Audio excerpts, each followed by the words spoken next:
Hello, Stat students. Today we are going to start 3.2. This particular portion is very important to the start of section 3.2. And we're going to talk about trend lines. A trend line is a line that estimates the data from a scatter plot.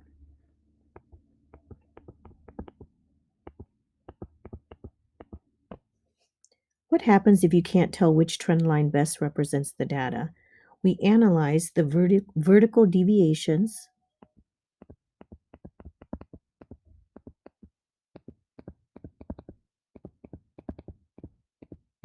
between the actual points and the line.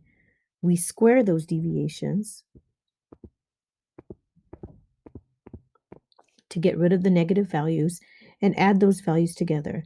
The line with the lowest, the least sum, is called the least squares regression line. This is really important. We'll talk about more later as well. But I'll get to the purpose of a least squares regression line after we look at these pictures. And we'll start with the picture on the left.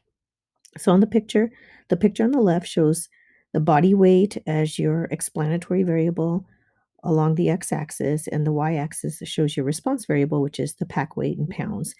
A trend line has been drawn, and the red dots represent the actual points from the scatter plot. So this point right here, that point right there, these are all points.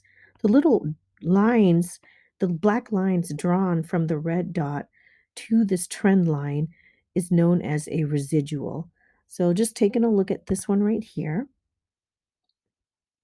This would be a positive residual.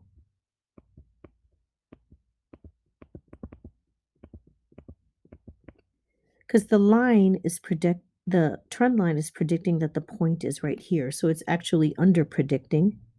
We'll talk about under predicting and over predicting later on in this section.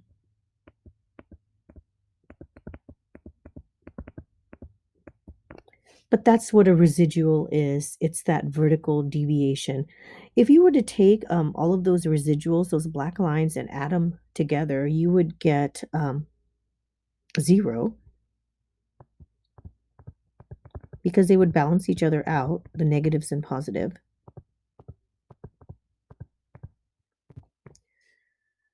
So if we actually take the residuals and we square them, we won't have to worry about those positive and negatives balancing out. And our goal for the least squares regression line is to get the smallest sum of the squared residuals possible. So yes, you're going to have big squares as well,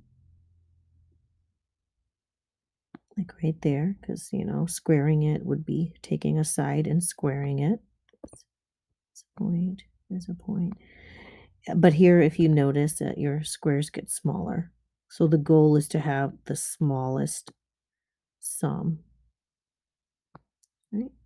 But like I said, we'll talk more about residuals later in the section. Just wanted you to be aware of what a residual is, what that vertical deviation is between the actual points and the predicted points. Okay, we can calculate that regression line that you see in the left picture where you see this Y with a funky little symbol over it. I'll tell you what that is in a second. So part 2 of our video for 3.2a will be me showing you how to calculate the regression line and then also to graph it. So we will do that in a second video.